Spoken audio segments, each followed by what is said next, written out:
नमस्कार, मेरा नाम है अनुराग मिश्रा और शुरू हो चुका है हमारा रोजनामचा जनता जंक्शन शो। सबसे पहले बात बड़ी खबर की। बड़ी खबर में आज बात करेंगे बिहार के मुख्यमंत्री नीतीश कुमार की रैलियों को लेकर के और उसमें हो रहे प्रदर्शन को लेकर के, जिसमें अभ्यर्थी 19 लाख रोजगार के वादे को नीतीश कुमार को याद दिला रहे हैं और कह रहे हैं कि वो नौकरियां हमको चाहिए। उसके साथ साथ खास मैं यहां पर जोड़ रहा हूं, आज हम कानून के हिस्से में बात करेंगे सुप्रीम कोर्ट की एक बहुत महत्वपूर्ण कमेंट की, जिसमें कहा गया है कि बलात्कार के प्रयास और बलात्कार की तैयारी का एक बहुत महीन अंतर होता है, जिसको कि आज सुप्रीम कोर्ट ने स्पष्ट किया है। लेकिन उससे पहले खबरें इन शॉर्ट। महाराष्ट्र सरकार में मंत्री नवाब मलिक ने आज यानी मंगलवार को एक प्रेस कॉन्फ्रेंस करके एनसीबी के चर्चित अधिकारी और जोनल डायरेक्टर समीर वानखेड़े पर सवाल उठाया है। शाहरुख खान के बेटे आर्यन खान की गिरफ्तारी के बाद समीर वानखेड़े लगातार आरोपों के घेरे में हैं और महाराष्ट्र के मंत्री नवाब मलिक पिछले कुछ दिनों से उनके पीछे हाथ धोकर पड़ गए हैं। आज प्रेस कॉन्फ्रेंस में नवाब मलिक ने 26 आरोपों वाली एक चिट्ठी भी सार्वजनिक की। इसमें समीर की जाति, बर्थ सर्टिफिकेट और कई झूठे केस बनाने समेत वित्तीय लेन देन में अनियमितता का आरोप लगाकर एनडीपीएस की धारा 27 के दुरुपयोग का आरोप लगाया है। दरअसल यह सब कुछ तब शुरू हुआ जब नवाब मलिक के दामाद समीर खान को एनसीबी ने गिरफ्तार किया आर्यन के साथ ही। हालांकि समीर खान अब जमानत पर बाहर आ चुके हैं, लेकिन नवाब मलिक के आरोपों का सिलसिला थमता नहीं दिख रहा है। इसी बीच समीर वानखेड़े के बचाव में उनकी पत्नी क्रांति रेडकर और बहन यास्मीन मीडिया के सामने आई और उन्होंने समीर के पिता का जाति सर्टिफिकेट जारी करके नवाब मलिक के आरोपों को झूठा करार दिया है। साथ ही समीर की तरफ से नवाब मलिक के ऊपर कई धाराओं में एफआईआर लिखवाने की भी खबर निकल करके सामने आ रही है। साथ ही आर्यन खान के मामले में सुनवाई शुरू हो गई है। देखने वाली बात होगी कि उनको जमानत मिलती है या नहीं। जब ये कार्यक्रम शूट हो रहा है तब तक उनको जमानत नहीं मिली है, केवल सुनवाई चल रही थी। आज किसान आंदोलन को 11 महीने पूरे हो गए हैं। इस मौके पर पूरे देश में बड़े पैमाने पर किसानों के प्रदर्शन की तैयारी थी, लेकिन कुछ खास ऐसा देखने को नहीं मिला है। आज किसान नेता राष्ट्रपति को एक बार फिर से ज्ञापन सौंपेंगे इन कानूनों को वापस लेने का।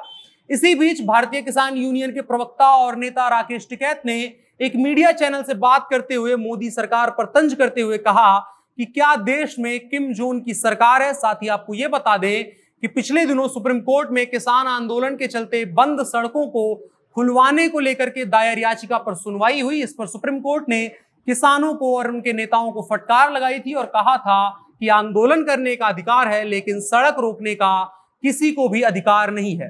किसान संगठन से 7 दिनों के भीतर अगली सुनवाई तक जवाब दाखिल करने की भी बात कही थी। अगला इन शॉर्ट कोरोना को लेकर के कल रूस और चीन से खबरें आई थी। वहां दोबारा केसेस आने शुरू हो गए हैं।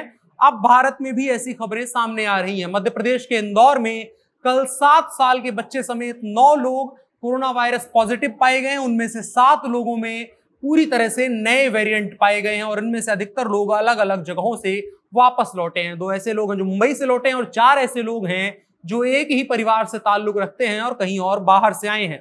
इसी के साथ साथ महाराष्ट्र और केरल में भी मरीज बढ़ रहे हैं। अगर इंदौर की बात करें तो यहां आखिरी बार सितंबर महीने में 9 नए मरीज पाए गए थे। उसके बाद यहां पर कोरोना वायरस के कोई भी मरीज नहीं मिले थे। इसलिए एक बार दोबारा से बढ़ रहा खतरा इस बात का संकेत देता है कि हमें अभी भी पूरी तरह से सावधानी बरतने की जरूरत है। आज के इन शॉर्ट्स में इतना ही। अब बढ़ चलते हैं दिन की बड़ी खबर की तरफ। बिहार विधानसभा चुनाव होने में कुछ ही दिन बाकी रह गए हैं। 30 अक्टूबर को बिहार की 2 सीटों तारापुर विधानसभा और कुशेश्वर स्थान की विधानसभा सीट पर वोटिंग होनी है। सारी पार्टियां दम लगा रही हैं। लालू प्रसाद यादव जेल से निकलकर अब बिहार की राजनीति में सक्रिय दोबारा से हो गए हैं। कांग्रेस ने कन्हैया कुमार समेत कई युवा नेताओं को स्टार प्रचारकों की ब्रिगेड में शामिल करके बिहार में अपने आप को पुनर्जीवित करने का काम दे दिया है। उसी के साथ साथ बिहार के वर्तमान मुखिया और सत्तारूढ़ दल के ऊपर भी इस चीज का दबाव है कि वो अपनी साख बचा लें। वो दोनों सीटें उनकी थी। इसी के दरमियान नीतीश कुमार चुनावी मैदान में प्रचार करने के लिए निकल गए हैं।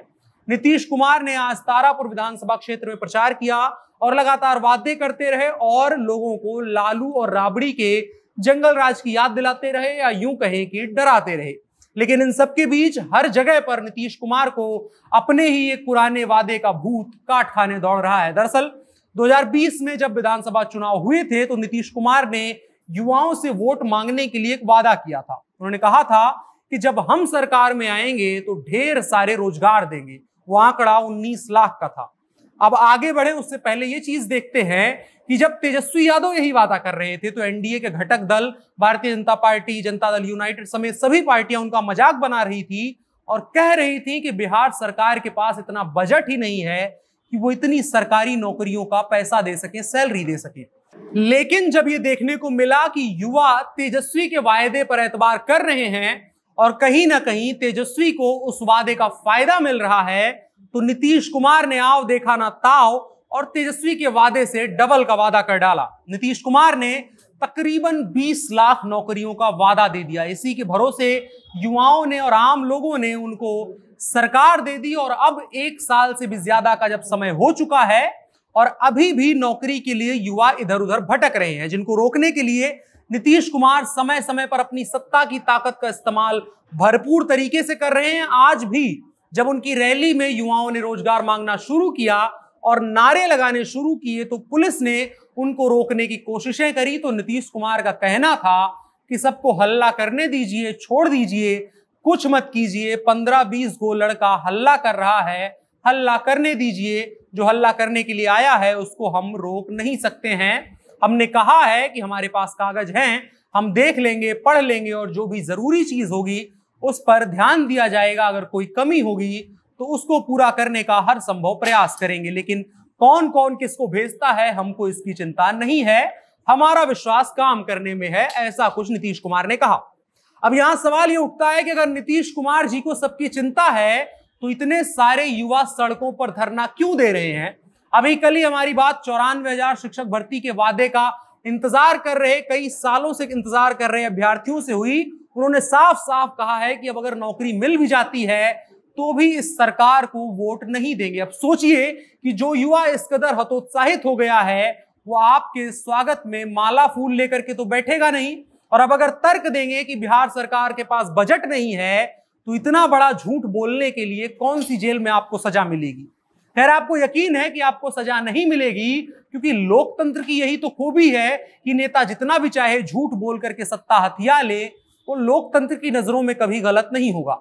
नीतीश कुमार अपने हर भाषण में 15 साल पुराने गुंडाराज को याद दिलाते हैं, और अगर कोई कह दे कि वो भी 15 साल से ज्यादा समय से ही सत्ता में हैं और उनके शुरुआती दौर को छोड़ दिया जाए तो बाकी अपने पूरे कार्यकाल में उन्होंने क्या काम किया है, इस सवाल का जवाब नहीं दे पाएंगे।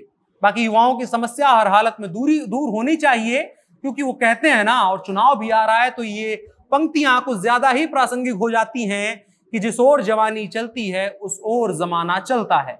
इतनी सी बात तो नीतीश कुमार जी को समझना ही चाहिए कि सत्ता का रास्ता उन्हीं युवाओं की पीठ की सीढ़ी बनाकर ही जाता है। अगर उनका पेट नहीं भरेंगे तो आपका भार उनकी पीठ संभाल नहीं पाएगी। बाकी अगर लाशों पर चढ़ जाने का शौक रखते हैं तो नीतीश जी को दूर से ही नमन रहेगा।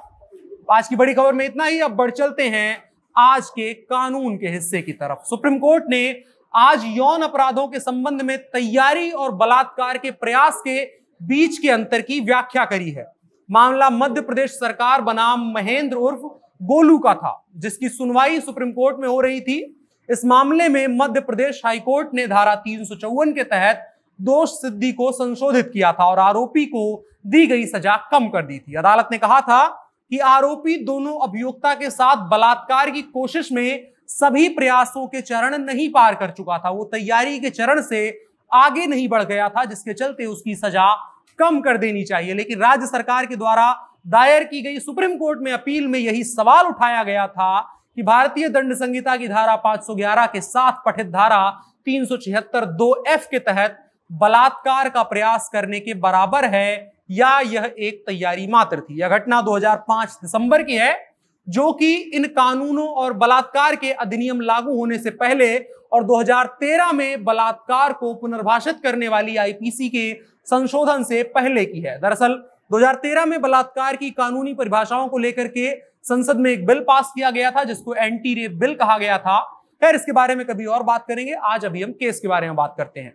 इसमें जो रेफरेंस आता है वो सुप्रीम कोर्ट का 2019 का एक फैसला है, जिसमें कहा गया था कि भले ही आरोपी ने खुद के कपड़े ना उतारे हों, तब भी अगर उसने आपराधिक बल का प्रयोग अभियुक्त के खिलाफ किया है, अभियुक्त यानी पीड़ित, तो उसको बलात्कार के प्रयास के लिए भारतीय दंड संहिता की धारा 376 और 511 के तहत दोषी माना जाएगा। तो इस मामले में भी सुप्रीम कोर्ट ने उसी तरह का फैसला देते हुए व्याख्या करी है। अदालत ने कहा है कि इस बात के साक्ष्य हैं कि आरोपी नाबालिग लड़कियों को कमरे के अंदर ले गया था, उसने दरवाजे भी बंद किए थे, फिर उसने नाबालिग लड़कियों और खुद के कपड़े उतारे थे और पीड़ित के गुप्तांग पर अपने जन्नांग रगड़े थे। साथ ही पीड़ित बच्चों के बयान पूरे आत्मविश्वास से भरे थे और उनकी बेगुनाही और आरोप के गुनाह को साबित करते हैं। उनके मूल बयान हैं ये, और इस बात की दूर दूर तक कोई संभावना नजर नहीं आती है कि उनको सिखा पढ़ाकर कोई भी बयान दिलवाया गया हो। अदालत ने अंत में पाया कि यह कृत्य यौन संबंध बनाने के प्रयास में किए गए थे। सुप्रीम कोर्ट ने यह भी कहा कि प्रयास वहीं से शुरू होता है जहां पर तैयारी समाप्त होती है। अदालत ने फैसले के पैरा नंबर 11 में लिखा है कि यह आपराधिक न्यायशास्त्र की एक निश्चित पूर्व धारणा है कि प्रत्येक अपराध में पहला मेंसरी यानी अपराध करने का इरादा, दूसरा इसे करने की तैयारी और तीसरा इसे करने का प्रयास है। अगर तीसरा चरण यानी प्रयास सफल हो जाता है तो अपराध पूरा हो जाता है, और यदि प्रयास विफल हो जाता है तो अपराध पूरा नहीं होता है। लेकिन कानून अभी भी व्यक्ति को उक्त कार्य के लिए दंडित करता है। प्रयास दंडनीय है क्योंकि अपराध का एक असफल प्रयास भी मेंसरी से पहले, नैतिक अपराध बोध से पहले होता है, और सामाजिक मूल्यों पर इसका विनाशकारी प्रभाव वास्तविक अपराध से कहीं भी कम नहीं होता है। आज के कानून के हिस्से में इतना ही। अब बढ़ चलते हैं आखिरी हिस्से की तरफ, जो है नसीहत। सनातन परंपरा के कुल ऋषि पंडित श्रीराम शर्मा आचार्य कहते हैं कि दूसरों के साथ वह व्यवहार ना करें जो हमें अपने लिए पसंद नहीं है। कभी भी आप समाज में, दुनिया में लोगों के साथ में जो भी व्यवहार करते हैं, जो भी आचरण करते हैं, उसको करते हुए इस बात का ख्याल रखना चाहिए कि अगर वही आपके साथ होता है, वही आपके ऊपर एप्लीकेबल होता है, तो क्या आप उसको बर्दाश्त कर पाएंगे, क्या उसको खुशी खुशी झेल पाएंगे? अगर नहीं तो अपने आप पर एक बार विचार करिए, गौर करिए, रुकिए और सोचिए और अपने व्यवहार में परिवर्तन करिए, जिंदगी बेहतर हो जाएगी। बाकी मौज करिए, कल फिर मिलेंगे, तब तक के लिए दीजिए इजाजत। शुक्रिया।